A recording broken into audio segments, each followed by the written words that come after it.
கடவுள்னால என்ன பண்ணிடுவான், கடந்து போயிடுவான். ஆனா இப்ப கடவுள் அப்படின்னா இவன் அவர் எங்க இருக்கிறாருன்னு ஆர்வமாயிடுது இவனுக்கு.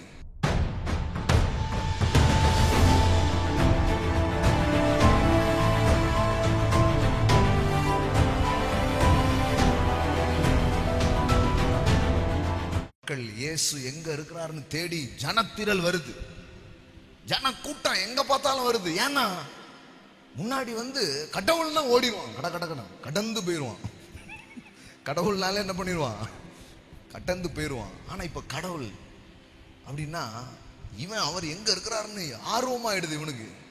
தேடி ஓடி என்ன பண்றான், வர்றான். ஏன்னா இவரை தொட்டாலே சுகம், இவரை பார்த்தாலே நிம்மதி. ஆமென். இவருடைய பிரசன்னத்தில் ஆனந்தம். என் தோஷம் என்னை விட்டு நீங்குது, என் அழுக மாறுது, என் துக்கம் என்னை விட்டு போகுது, என் வாழ்வு மலருது.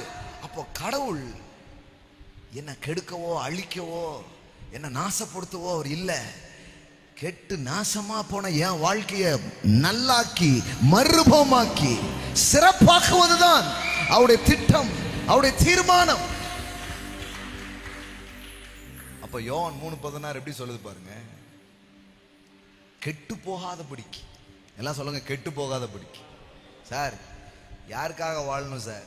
சில நேரம் மக்கள் சோர்வா இருக்கிறாங்க, யாருக்காக வாழணும்? நான் சொல்ல, நீங்க வாழணும்னு நினைக்கிற ஒரு தேவன் ஒருவர் இருக்கிறார், அவருக்காக வாழ.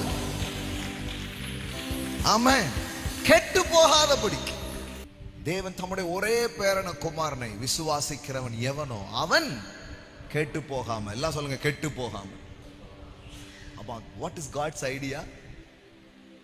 உங்க வாழ்க்கை அழியக்கூடாது, உங்க வாழ்க்கை கெட்டு போக கூடாது, உங்க வாழ்க்கை எப்படி இருக்கணும், நல்லா இருக்கும். அதுக்காக அவரை கொடுத்து இவ்வளவாய் உலகத்தில் அன்பு கூர்ந்தார். God so loved the world.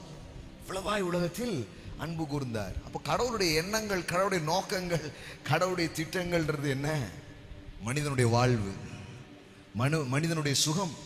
ஏன் இதே பேசுறீங்கன்றாங்க? இதுதான் கடவுள் வச்சிருக்கிறார், தான் இதே பேசுறேன் நான். கெட்டு போயிடுச்சு, கெட்டு போனாலும் கெட்டு போன வாழ்க்கை நல்ல வாழ்க்கையா மாறும்.